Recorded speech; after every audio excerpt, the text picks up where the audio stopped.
All right. Hello, Miss Julie. Hello. All right. So your lesson was done this morning of what you were teaching, and what do you feel was the best part of your lesson this morning? Probably that the kids really enjoyed it. They got engaged in going to find the colors and then coming back and saying what they found. Okay. How so you said it was engaging. So how do you feel you did on engaging the students in the materials? And I thought it was pretty good. I thought all of the kids were able to go find something, and most kids were able to give an answer. Okay. What do you do to establish like the learning goals for this lesson, like before you taught it? Our goals are always posted in our room for the week, and then I also have them on my lesson plans so that I know what goals and objectives there are. Do the kids usually know the goal, or is it more you personally? Myself. Okay. What did you do to recognize and acknowledge like the lack of attention to rules during your lesson? So if kids weren't paying attention. Sometimes I'll just tap them on the head, but today I tried to just roll with the punches and let it go. Okay. What did you do to establish the rules for your lesson beforehand? We go through the listening rules that we have. So we do our eyes are watching, ears are listening, mouths are quiet, and bodies are calm through. And I try to start that with each one of my lessons on the carpet.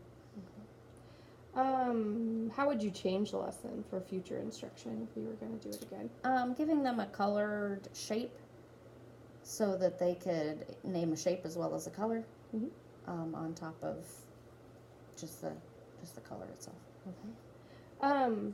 How did you decide your seating arrangement for the class, so where the kids were sitting during the lesson? They sit in the same spot.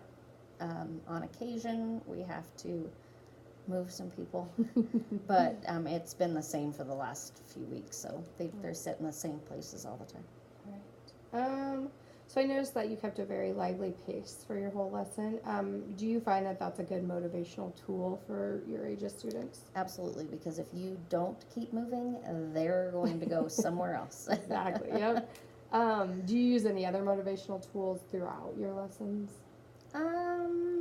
No. I mean, we have like our pride tickets that we give out and marble jars and things like that, but really just keeping it moving keeps them going. So how was the instruction differentiated to meet the needs of all students? Most of my kiddos were able to engage. If I had somebody who was nonverbal, I would probably give them the color and say point to whatever color that was. So what assessment information did you gather as part of the lesson? if they knew their colors. Okay. So as I watched the lesson, I just saw a couple suggestions, like maybe allowing all students to respond.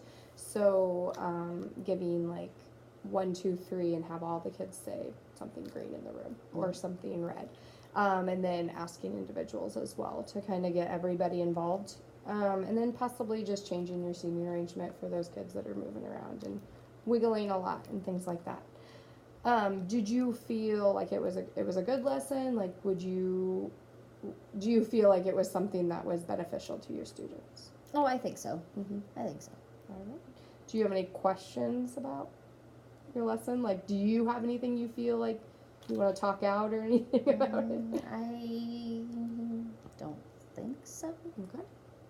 All right. Thank you.